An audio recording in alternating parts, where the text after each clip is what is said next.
Lines and angles, ठीक है। सबसे पहले हम लोग क्या जाने, अगर कोई लाइन है जो कि दो या दो से अधिक लाइन को अलग अलग पॉइंट पे कट करता है तो उसको हम लोग ट्रांसवर्स बोलते हैं। तो यहाँ पे देखो ये एल लाइन है ना, एम और एन को कट कर रहा है कहाँ पे, एक यहाँ पे कट कर रहा है, एक यहाँ पे कट कर रहा है। तो ये जो एल होगा, एल क्या कहलाएगा, ट्रांसवर्सल। ट्रांसवर्सल, ठीक है, कोई दिक्कत। अब इसमें अलग अलग एंगल बना, इंटरसेक्ट करने के बाद 1 2 3 4 5 6 7 8 नाम दे दिए, ठीक है। हम लोग पीछे क्लास में भी पढ़े होंगे कि ये जो 1 है वो 3 के बराबर होगा, 2 है 4 के बराबर होगा, 5 है 7 के बराबर होगा, 6 है 8 के बराबर होगा। क्यों? क्योंकि ये सब क्या है, 1 3 2 4 वर्टिकली अपोजिट एंगल है, इसीलिए हम लोग क्या लिखे, 1 इक्वल 3, 2 इक्वल 4, 5 इक्वल 7, 6 इक्वल 8। उसी तरह से ये जो 2 है, ये भी हम लोग पिछला क्लास में पढ़े कि जब दो पैरेलल लाइन है और ट्रांसवर्स पास कर रहा है तो ये जो एंगल है और ये जो एंगल होगा ये आपस में इक्वल होगा और इसको हम लोग बोलते हैं कॉरस्पॉन्डिंग एंगल। तो 2 इक्वल 6, 1 इक्वल 5, 3 इक्वल 7, 4 इक्वल 8, यहाँ पे लिख दिया हम लोग कॉरस्पॉन्डिंग एंगल। इसके बाद हम लोग क्या पढ़े, इसके बाद हम लोग पढ़े अल्टरनेट एंगल्स। अब देखो अल्टरनेट एंगल्स का क्या मतलब होता है, जैसे देखो अपोजिट तिरछा तिरछा में देखना, ठीक है। जैसे ये 1 है ना, तो 1 का अल्टरनेट एंगल कौन होगा, ये 1 बाहर में है ना, तो इधर में भी बाहर में देखना, अपोजिट में देखना लेकिन बाहर में, तो 7 है। उसी तरह 2 का 8 है।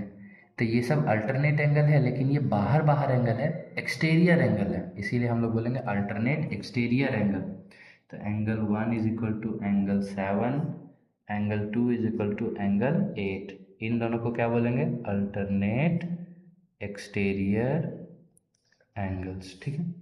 उसी तरह अब अंदर में भी तो है सर, ये 3 है, अब देखो तो 3 है और इसके अंदर में 5 है इधर अपोजिट में, और 4 है, 4 के अपोजिट में 6 है अंदर में।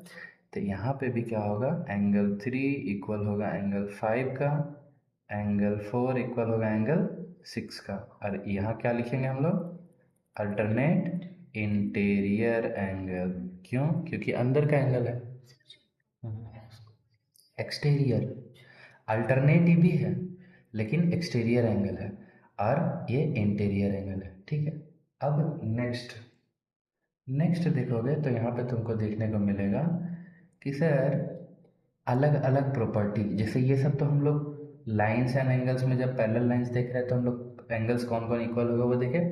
अब इनको अगर हम लोग को प्रूव करना होगा तो उसके लिए आगे का प्रोसेस है, लेकिन अगर हम कुछ कुछ इक्वेशंस तुमको हम बताना चाहें, जैसे क्या क्या को जोड़ेंगे तो किसके किसके बराबर होगा, तो यहाँ पे देखो ये एम क्या है, एक लाइन है ना, तो हम लोग पढ़े ना एक लाइन पे जो टोटल एंगल रहता है वो कितना डिग्री बनाता है, 180 बनाता है। तो एंगल 1 प्लस 2 को जोड़ेंगे तो कितना होगा, 180। तो angle 1 plus angle 2 is equal to 180 degree.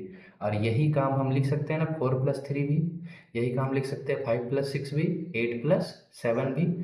Same अगर हम बोले तुमको कि 1 प्लस 4 को अगर हम लिखना चाहें तो लिख सकते हैं, ये भी तो लाइन है एल।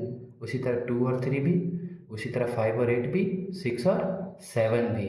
अब इसी में एक चीज़ इंटरेस्टिंग चीज़ हम लोग को क्या जानना होता है कि हम लोग देखते हैं जैसे सेम साइड ऑफ ट्रांसवर्स, देखो ये दोनों पैरेलल लाइंस है और एल क्या है, ट्रांसवर्स। अब सेम साइड ऑफ ट्रांसवर्स में 4 है 5 है अंदर में, उसी तरह 3 है और 6 है अंदर में। तो यहाँ पे क्या होता है ना कि एंगल 4 और 5 को भी जोड़ेंगे तो जोड़ने के बाद कितना आएगा, 180 डिग्री आएगा। 4 और 5 तो हम लोग को लाइन में है लेकिन एक साथ नहीं ना है एक जगह, लेकिन स्टिल ऐसा आएगा। अब इसको पीछे हम लोग देखो कैसे समझते हैं, जैसे हम लोग जानते हैं एंगल 1 प्लस एंगल 4 कितना है, 180 डिग्री जानते हैं, ठीक है। अब हम लोग ये भी जानते हैं कि एंगल 5, 1 और 5 क्या है, इक्वल है। देखो यहाँ पे हम लोग लिखे होंगे 1 और 5 क्या है, कोरस्पॉन्डिंग एंगल इक्वल। तो 1 के जगह पे 5 लिखते हैं, अब 1 के जगह पे हम रिप्लेस कर दिए किससे, 5 से। अब 4 का हम वहीं पे 4 रहने दे रहे हैं, कोई दिक्कत। देखो 5 plus 4 same side of the transverse, नहीं लिख सकते हैं, लेकिन हम यहाँ पे तुमको क्या समझाना चाह रहे हैं कि अगर दो पैरेलल लाइंस है एम और एन और एल ट्रांसवर्स है, तो same side of the transverse में जो दो एंगल्स होगा उन दोनों का सम क्या होगा, 180 डिग्री होगा।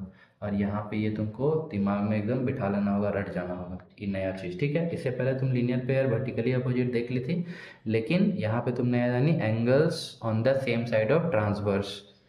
यहाँ पे क्या होगा, sum of angles on the same side of transversal